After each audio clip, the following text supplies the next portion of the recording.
Hi, welcome to week 6 of this course, Digital Circuits and Systems.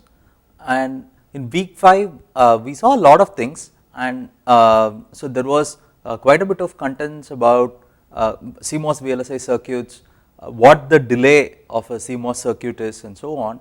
And I also believe that the homework that is given in week 5 itself is quite hard. So what I want you to do is take some time to solve the problem so that you understand all the concepts, and anyway the deadline is past the usual deadline. So the deadline is Sunday for homework 5. So I suggest that you take your time and solve the problems and understand all the little concepts, because they will be useful for you, if not in this course, somewhere else later. So in this week what we are going to do is we are going to look at state machines. So we are going to look at finite state machines and how sequential circuits, what are the special class of circuits called state machines, and how to design them, and so on. So it is a very fundamental thing to many digital design courses as well as digital systems itself. So it is important that you pay attention to the details, and I am going to show you a lot of different tricks of the trade, so called tricks of the trade. So I suggest that you follow the material carefully, and the homework assignments that you will see this week will also reflect the kind of problems that are there in the videos. So in the last week we left off with this place where we saw that if I want a sequence to be detected, then we can put in a shift register and we can do a few things about the shift register itself. And however, what would happen is, if the patterns become complex, or if there are many patterns that you have to look for, then the approach that you have using the shift registers will not work, and shift registers also solve only a small class of problem called the detection problem. So we will see several examples now, and then we can go back and think about where the approach that we used in the last class fails. Let's start with a design problem. So before getting into this week's design problem, there is one class of flip flops that I didn't talk about so far. This is called the JK flip flop. So the J and K does not really mean anything, it doesn't stand for anyone's name, or it doesn't stand for any particular thing. This is a flip flop that was in use for many decades, but JK flip flop is not something that is commonly used in designs nowadays. So however, it is good to know what the flip flop is. So as any flip flop is, you have either a positive edge triggered or a negative edge triggered flip flop. In this case, let us assume that we have a positive edge triggered flip flop, and the characteristic table is as follows. If both J and K are 0, then the output Q, so the output Q star, or the next state of the flip flop, is the same as the current state. If K is 1 and if J is 0, the output is 0. If J is 1 and K is 0, the output is 1. However, if both are 1, then the output is Q bar. So this is Q bar, I am sorry about that, this should have been Q bar or complement of Q. So this should have been Q bar. Now in summary, we can say that J is equivalent to set, K is equivalent to reset. If both J and K are 0, keep the old value. If J equal to K equal to 1, then toggle the old value. So this is the setup behind a JK flip flop. So this table has to have Q bar here instead of Q, and this is a standard flip flop that you will see in many textbooks. So I just want you to be introduced to it so that you don't go back after the course and not know what the flip flop is. So what I am going to do in the next few minutes is take this particular circuit here, which is designed using a JK flip flop. So it is a flip flop and it has a common clock connected to it. So it is a synchronous circuit, and to this synchronous circuit there are 2 inputs and 2 outputs. The J and K inputs are there, and Q and Q bar are the outputs of the flip flop. There is a single input called X to this whole circuit itself. The sequential circuit takes X as the input, and the outputs are Q0 and Q1 itself. So let us say this is the circuit, and you are asked to find out the state machine that this circuit describes. So I already described what a state machine is in the previous video. So let us see how to approach this problem of given a circuit, how to analyze the circuit so that you can get a state machine. So this is one part of the problem, how to figure out what somebody else has done. This is something that you may have to do in your work also. There is a circuit that is already given, you are trying to figure out what it is doing. So let us see this circuit. The first thing you have to do is you have the J and K inputs for both the flip flop Q0 and Q1. You can now go and write equations, right. So you can write the input and output logic equations. So if you look at J0, it is Q1 and X complement, then K0 is Q1 and X, J1 is X itself, and K1 is X XNOR Q0 or X XOR Q0 complement, right. So this is these are the inputs. This is something that you can fairly quickly derive based on the circuit itself. If you look at this circuit, right, this resembles the canonical circuit in some sense.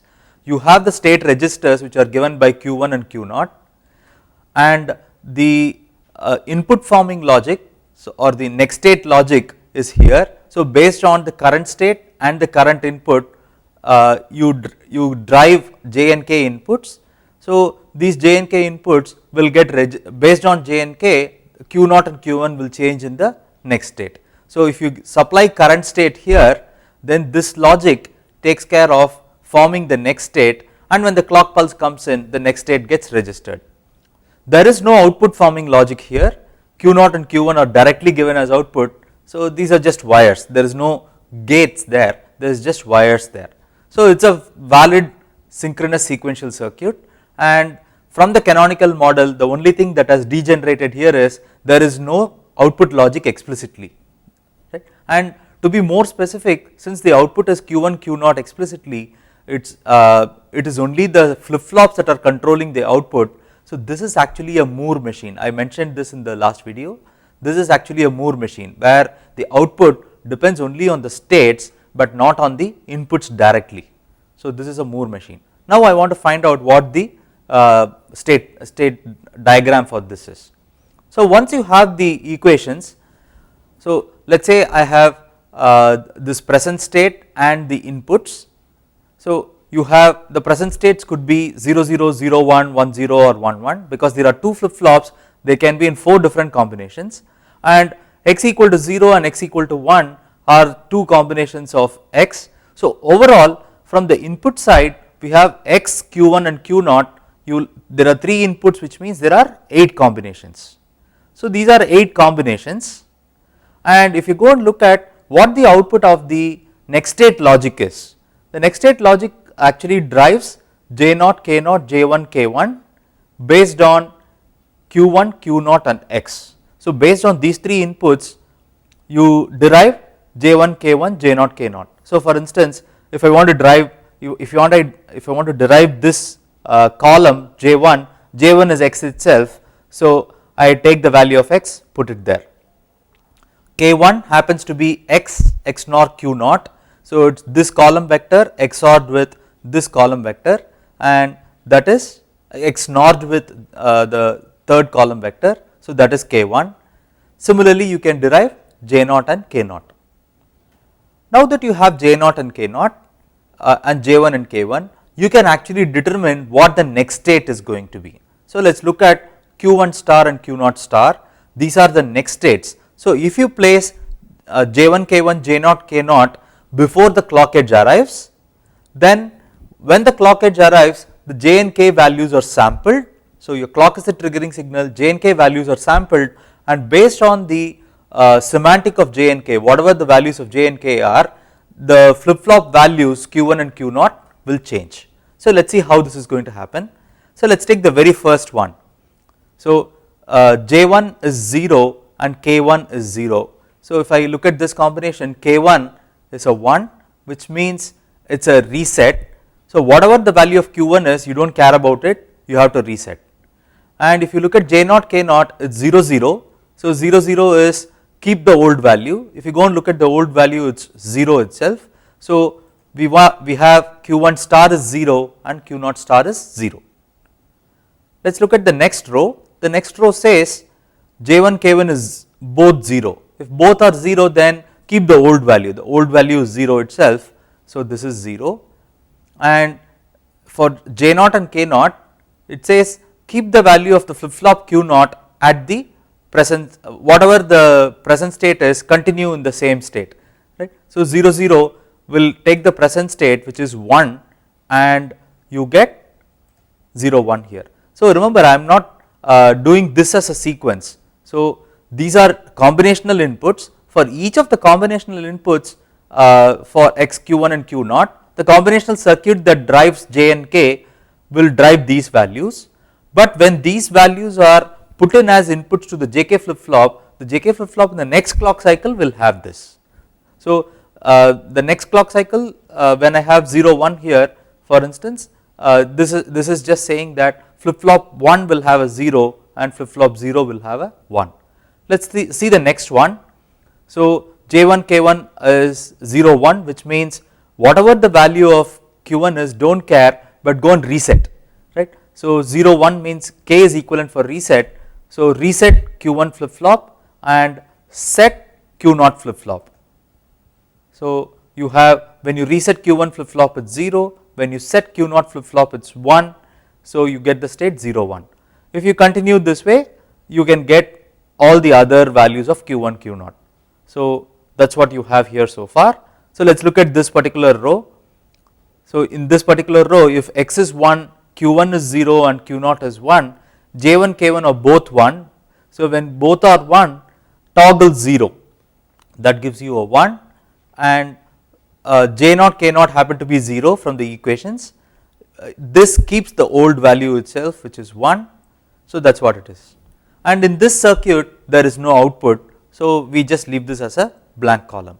Now, what we have is, if we forget the inputs for a while, based on the present state and the input x, you can derive the next state. So, forget the flip flop inputs now, you do not need it anymore to draw the state machine, because you have already derived the vectors q1 star and q naught star. Once you have that, you can forget these 4 columns in the middle. So, based on the input and the present state, you can get the next state, and output we know is just q1 star and q naught star itself, we are not explicitly writing that. So, this is what you want for a state machine. You want, if this is the input, this is the present state, this should be the output, and so on. Let us do this. So, there are 4 states, 0 0 0 1 1 0 and 1 1. These are the 4 states here, 0 0 0 1 1 0 and 1 1. Let us say you start with those circles, then you go and look at on input 0, where do you go? So, you go to 0 0 itself. So, you draw an arc on 0, go to 0 0 itself, then 0 0 on a 1 goes to 1 0 state. So, 0 0 on a 1 goes to 1 0 state. So, you draw this arc and this arc by looking at just the 0 0 state. So, if I look at each one of these things, these are all giving me states and these are all giving me the inputs on which I have to make a transition, and these 2 columns will tell me to which circle or to which state I should be going. So, let us look at this row for instance. What this row says is, in the state 0 1, if you get 1 as an input, you should go to state 1 1. So, in the state 0 1, if you get 1 as an input, you go to the state 1 1. So, there are 4 different states and there are 2 transitions possible from each state. The transition using a 0 and transition using a 1, you will see that there are 8 arcs here. So, on all the input combinations, you go to one state or the other. This is the state machine that describes the circuit that is given earlier. So, this is a fairly straightforward and simple example. It was easy to get different equations and so on. So, in the real world, the state machines are not just 2 bits, it gets a lot more complicated, and if you have to analyze a circuit, you have to do this process of getting all the equations, finding out what the flip flops are, and based on the flip flops you have to derive the next state. So, let us move on to the next part or the different setup with the state machines, namely called the sequential logic synthesis. So, what we did so far is sequential logic analysis. Given a circuit, what it does. Now, the question is, given a problem, how do you design a circuit? This is something that is very common. So, the problem is specified to you in English and you are supposed to derive a circuit for it. So, this is called the synthesis problem, and the steps are actually straightforward, but it is the inverse process of analysis that we did earlier. So, in analysis you end up with a state machine, in synthesis you start with a state diagram. So, in the analysis you ended with a state diagram, in the synthesis you start with a state diagram. You construct the state diagram based on the English description that is given to you. Once you have the state diagram, you go and choose a set of state variables and assign combinations to them. So, we will see an example in a little while, this sentence will make sense. Then whenever you are told to construct a circuit, if you are going to synthesize a state machine, you should also be given constraints on what flip flops you can use.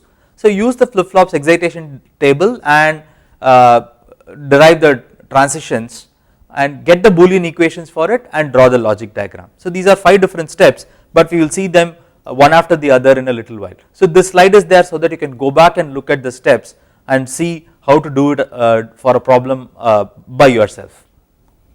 So, before we go into the actual problem, we need to know what an excitation table is. So, an excitation table in some sense is the inverse of the analysis or the characteristic table. So, in an excitation table what you get is, if you are given Q and Q star, you are asked to guess what the input of the flip flop must have been. So, for instance, if I tell you that the present state of a flip flop is 0 and the next state is 0, and if I tell you that it is a D flip flop, then the question is what should have been at the input so that you get 0 in the next state. So, for Q star, for a D flip flop, so the previous state is 0, the current state is 0 also, which means you should have put D at the 0 input in the previous state so that the flip flops output will be a 0. So, this is called the characteristic, the excitation table. So, let us look at this row. If the current state is 0 and the next state is 1, I should place 1 at the end of the current cycle so that the next state will register a 1. So, that is this value here. Similarly, so since D is just delay flip flop, or what you have to do is whatever is present in the input will come as the next state. So, you can just copy the next state, that should be the input. So, that is one way to look at D flip flop. T flip flop on the other hand is interesting. So, 0 to 0 means you are not toggling, so T should have been 0. 0 to 1 means you are toggling, which means T should have been 1. 1 to 0 means you are toggling, so T should have been 1 to toggle. 1 to 1 means you stay at the same place, so it is 0. So, if I give you current state and next state, you are in the excitation table, you are actually writing down what should have been the value of the inputs to the flip flop so that the flip flop will go to the corresponding next state. JK flip flop is slightly more involved. If I give 0 0 as input, so either what this essentially means is, remember J is equivalent to set and K is equivalent to reset. So, definitely you should not be setting the flip flop, because if the current state is 0 and if J is 1, then this might actually go and change 0 to 1. So, you do not want that. So, you want J input to be 0 and K input can be 0 or 1. The reason is, if K input is 0, you are going to keep the old value itself, right. So, this is 0 0. So, if I want to go from 0 to 0, if I put JK inputs as 0 0, it will keep the same state, or if I put a 1, K is equivalent to reset. So, it is okay to go and reset a flip flop which is already at 0 to be at 0 itself. So, equivalently JK is 0x. So, J should be 0 and K is a do not care, whether K is 0 or 1, the flip flop will go to 0 itself. So, if I want to go from 0 to 1, you want to set the flip flop and reset should be, reset is this K flip flop, K input is a do not care. So, let us see how this works. If J is 1 and K is 0, then that is equivalent to just saying set.